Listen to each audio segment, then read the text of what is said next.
1978 London का Waterloo bridge. Georgi Markov Bulgaria से आए एक लेखक थे, बस का इंतजार कर रहे थे। तभी अचानक से उन्हें अपने पैर में एक तेज चुभन महसूस हुई। पलटकर देखा तो एक अजनबी सा आदमी अपना छाता उठा रहा था और तेजी से भीड़ में कहीं खो गया। ये कोई मामूली चुभन नहीं थी। 3 दिन बाद मार्कोव की अस्पताल में मौत हो गई और ये घटना बन गई शीत युद्ध की सबसे अजीब, सबसे डरावनी जासूसी कहानियों में से एक। दुनिया ने इसे कहा अम्ब्रेला असैसिनेशन। आज हम इसी दुनिया में उतर रहे हैं, राजनीतिक हत्याओं की दुनिया, जो बहुत पेचीदा है, अक्सर काफी अंधेरी भी। और हमारे पास जानकारी के कई स्रोत हैं। एक तो CIA का पुराना ट्रेनिंग मैनुअल है, अ स्टडी ऑफ असैसिनेशन नाम से। फिर मार्कोव की हत्या पर एक डॉक्यूमेंट्री है, cold war mystery the umbrella assassin, उसका ट्रांसक्रिप्ट है हमारे पास। अलेक्जेंडर लिट्विनेंको की जो जहर देकर हत्या हुई, उस पर विकिपीडिया का एक काफी लंबा लेख है। हाँ, वो पोलोनियम वाला मामला। बिल्कुल। और एक मॉडल UN की रिसर्च रिपोर्ट भी है, जो राजनीतिक हत्याओं के नैतिक और व्यवहारिक नतीजों पर बात करती है। साथ ही भारत की आंतरिक सुरक्षा चुनौतियों पर एक हिंदी रिपोर्ट भी हम देख रहे हैं। काफी कुछ है देखने को। हाँ, तो हमारा मकसद क्या है? मकसद है इन सब स्रोतों से जरूरी बातें निकालना। हत्या के तरीके कैसे बदले हैं, मकसद क्या होते हैं इनके पीछे, नतीजे क्या निकलते हैं। हम समझने की कोशिश करेंगे कि कैसे ये घटनाएं इतिहास को मोड़ देती हैं, देशों के रिश्तों में जहर घोल देती हैं। तो चलिए शुरू करते हैं।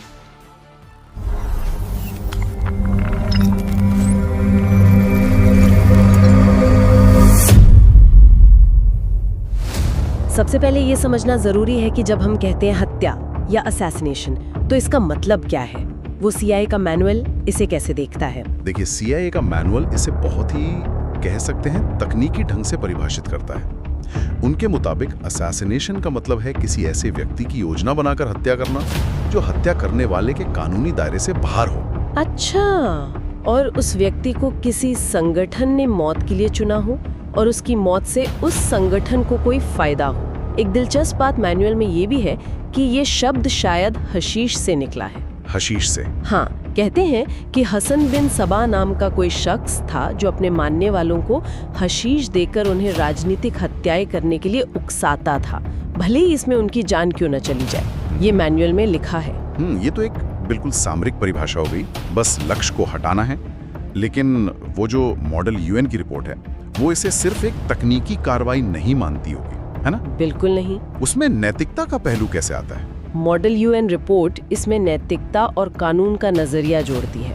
वो सवाल उठाती है कि क्या ये सिर्फ धोखे से की गई हत्या है या फिर किसी खास व्यक्ति, अक्सर किसी नेता या महत्वपूर्ण हस्ती की सोची समझी और न्यायतर, मतलब कानून के स्थापित दायरे से बाहर जाकर की गई हत्या है।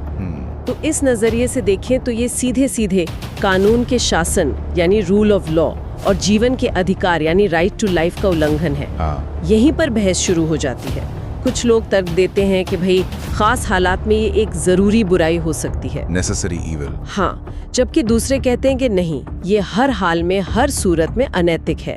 यहीं पर वो सिद्धांत टकराते हैं, नैतिक सापेक्षवाद, मॉरल रिलेटिविज्म, कि भाई सही गलत तो हालात पर निर्भर करता है, और जीवन की पवित्रता, सैंक्टिटी ऑफ लाइफ, कि जीवन तो हर हाल में अनमोल है। बिल्कुल। अच्छा, और इन हत्याओं को अंजाम कौन देता है? CIA मैनुअल हत्यारे के बारे में क्या कहता है? उसमें एक खोई हुई हत्या यानी लॉस्ट असैसिनेशन का जिक्र है। उसका क्या मतलब हुआ? हाँ, CIA मैनुअल के मुताबिक जिसे वो लॉस्ट असैसिनेशन कहता है, जिसका मतलब शायद ऐसी हत्या से है जिसमें या तो हत्यारा पकड़ा नहीं जाता या फिर कार्यवाही के दौरान ही मारा जाता है ताकि संगठन तक बात न पहुंचे। अच्छा। उसके लिए जरूरी है कि हत्यारा एक तरह का कट्टरपंथी या फिनेटिक हो, मतलब उसके पीछे कोई बहुत मजबूत राजनीतिक या धार्मिक या फिर बदले की भावना जैसी कोई बड़ी प्रेरणा होनी चाहिए।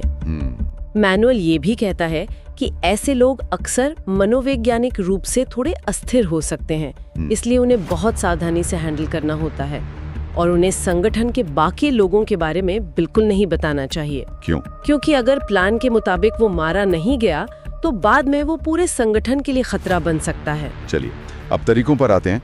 मार्कोव की कहानी पर वापस चलते हैं। वो छाते वाली तकनीक, वो क्या थी असल में? मार्कोव के मामले में जो हथियार इस्तेमाल हुआ वो वाकई कमाल का भी था और डरावना भी। उनके शरीर से एक बहुत ही छोटा, मतलब पिन की नोक के बराबर का एक पैलेट मिला था। ये प्लैटिनम इरेडियम धातु का बना था और उसमें 2 बहुत ही बारीक छेद थे।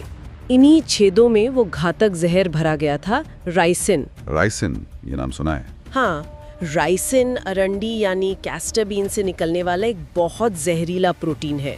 खासकर अगर इसे सीधे खून में मिला दिया जाए तो ये बेहद घातक होता है। और ये दिया कैसे गया? छाते से? वो जो डॉक्यूमेंट्री है उसके अनुसार माना जाता है कि इस पैलेट को एक खास तरह से मॉडिफाई किए गए छाते से दागा गया था।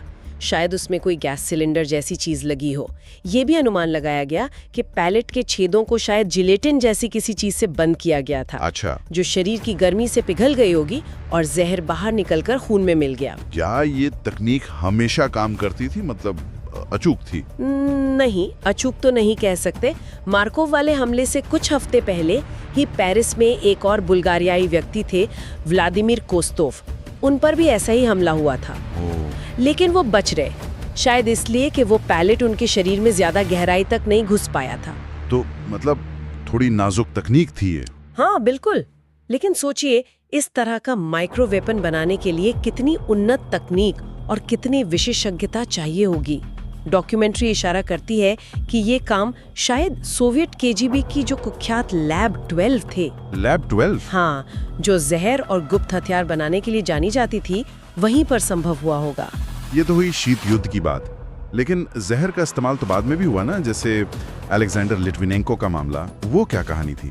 हाँ, 2006 में लंदन में अलेक्जेंडर लिट्विनेंको की हत्या ने तो दुनिया को हिलाकर रख दिया था। वो रूसी खुफिया एजेंसी FSB के पूर्व अधिकारी थे और बाद में राष्ट्रपति पुतिन के बहुत मुखर आलोचक बन गए थे। विकिपीडिया लेख और जो बाद में जांच रिपोर्टें आईं, उनके मुताबिक उन्हें पोलोनियम 210 नाम का एक बेहद दुर्लभ और खतरनाक रेडियोधर्मी पदार्थ देकर मारा गया था। पोलोनियम 210? जी। मरने से पहले अस्पताल से उन्होंने एक बयान जारी किया था जिसमें सीधे सीधे पुतिन पर हत्या का आदेश देने का आरोप लगाया था।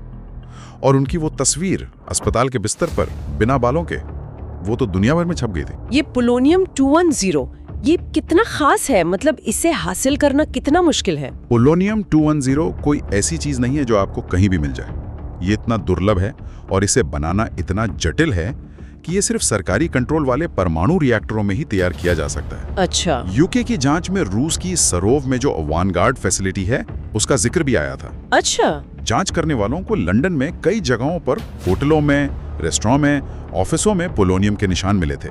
इसे पोलोनियम ट्रेल्स कहा गया। इससे ये पता चला कि जो 2 मुख्य संदिग्ध थे, आंद्रे लोगोवोय और दिमित्री कोफ्तुन, उन्होंने लिट्विनेंको को जहर देने की कई कोशिशें की थीं।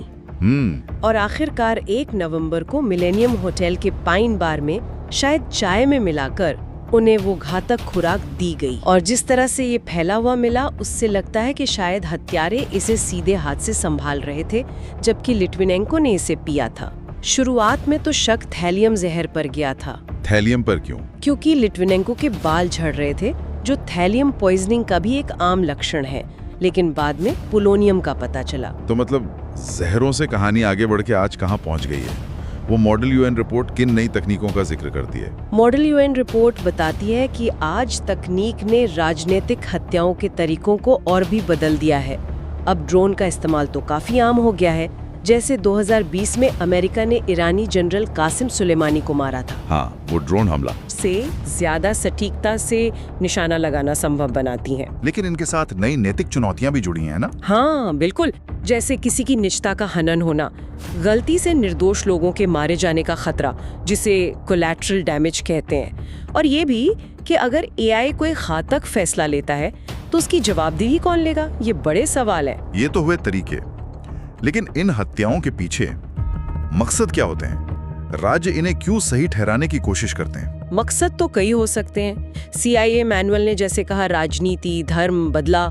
मॉडल यूएन रिपोर्ट ये बताती है कि राज्य अक्सर इन्हें अपने विरोधियों को खत्म करने या फिर राष्ट्रीय सुरक्षा के नाम पर लक्षित हत्या, टारगेटेड किलिंग कहकर सही ठहराते हैं। क्या हमारे पास स्रोतों से इन मकसदों के कुछ ठोस उदाहरण हैं? हाँ बिल्कुल है, जैसे लिट्विनेंको का मामला। विकिपीडिया लेख बताता है कि वो FSB और पुतिन के कितने मुखर आलोचक थे। वो उन पर गंभीर आरोप लगा रहे थे, जैसे 1999 के मॉस्को अपार्टमेंट बम धमाकों में FSB का हाथ होने का दावा कर रहे थे।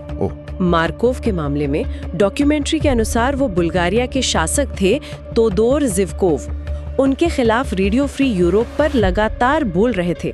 जाहिर है शासन उनसे नाराज था। ब्रिटेन की जो पोर्टन डाउन लैब है उसने जहर की पहचान की।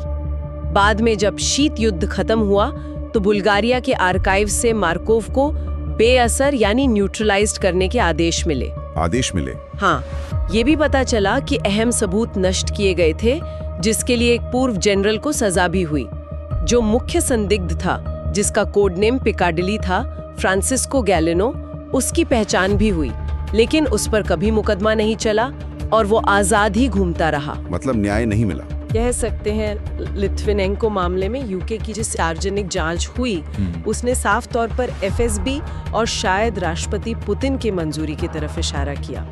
बाद में यूरोपीय मानवाधिकार न्यायालय ECHR ने भी लिथविनेंको की हत्या के लिए रूस को जिम्मेदार ठहराया। अच्छा। लेकिन असलियत में रूस ने इन नतीजों को कभी माना नहीं। ये तो हुए व्यक्तिगत मामलों के नतीजे, लेकिन बड़े स्तर पर देखें तो समाज पर, अंतर्राष्ट्रीय संबंधों पर क्या असर पड़ता है? मॉडल UN रिपोर्ट इसी पर रोशनी डालती है। ऐसी हत्याएं राजनीतिक अस्थिरता पैदा कर सकती हैं। जैसे हमने हैती के राष्ट्रपति थे जोवेनेल मोइज, उनकी हत्या के बाद देखा। हाँ, वहाँ काफी उथल-पुथल हुई थी। बिल्कुल, ये हिंसा का एक दुष्चक्र शुरू कर सकती हैं। जैसे सुलेमानी की हत्या के बाद ईरान ने इराक में अमेरिकी ठिकानों पर मिसाइल हमला किया।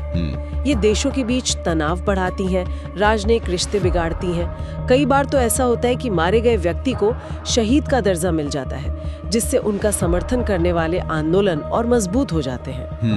और सबसे बड़ी बात, जब ये पता चलता है कि राज्य खुद ऐसी कार्रवाइयों में शामिल हैं, तो सरकारों पर से जनता का भरोसा कम हो जाता है। ग्रे जोन वॉरफेयर इसी बड़ी तस्वीर का हिस्सा है। ये ऐसी कार्रवाइयां होती हैं जो पारंपरिक युद्ध की परिभाषा में तो नहीं आती, लेकिन होती शत्रुतापूर्ण है। मतलब इनमें सीधे सेना का टकराव नहीं होता, लेकिन दुश्मन को अस्थिर करने, उसे नुकसान पहुंचाने या उसे भ्रमित करने के लिए अप्रत्यक्ष तरीके अपनाए जाते हैं। जैसे साइबर हमले, दुष्प्रचार अभियान चलाना, आर्थिक दबाव डालना और हाँ, लक्षित हत्याएं भी इसका हिस्सा हो सकती हैं। तो ये एक तरह का छिपा हुआ युद्ध है, कह सकते हैं। ये एक धुंधला सा क्षेत्र है जहां युद्ध और शांति के बीच की रेखा बहुत साफ नहीं रहती। रिपोर्ट में यूक्रेनी राष्ट्रपति ज़ेलेंस्की और अमेरिकी राष्ट्रपति ट्रंप पर हुए कथित हत्या के प्रयासों का जो जिक्र है, वो यही दिखाता है कि ये खतरा कितना असली और आज के समय का है।